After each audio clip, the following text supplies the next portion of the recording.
Valsad city પોલીસની ટીમે ધરમપુર ચોકડી પાસેથી એક કારમાંથી 37,000ના દારૂ સાથે બેને ઝડપી એક મહિલાને વોન્ટેડ જાહેર કરી।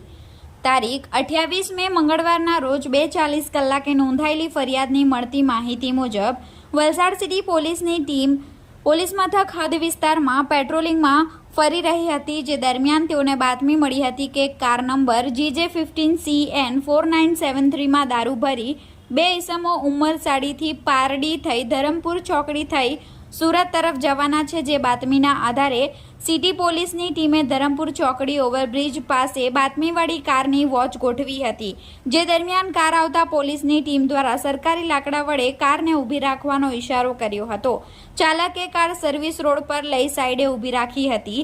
કારમાં ચેક કરતા ચાલક સાથે એક બાજુમાં બેસેલ વ્યક્તિ નજરે પડ્યો હતો, જેઓની કારમાં ચેક કરતા 300 નંગ વિદેશી દારૂ મળી આવ્યો હતો। સિટી પોલીસની ટીમે દારૂની કિંમત 37,500, કારની કિંમત 5 લાખ, 2 મોબાઈલ ફોન જેની કિંમત 12,000 મળી કુલ 5,39,200નો મુદ્દામાલ કબજે લઈ વિજયભાઈ પ્રભુભાઈ માંગેલા, કૃણાલ કિશોરભાઈ પટેલની અટકાયત કરી જથ્થો મંગાવનાર સુમિત્રાબેન પટેલને વોન્ટેડ જાહેર કરી સિટી પોલીસ મથકે પ્રોહિબિશન અંગે ફરિયાદ દાખલ કરી હતી।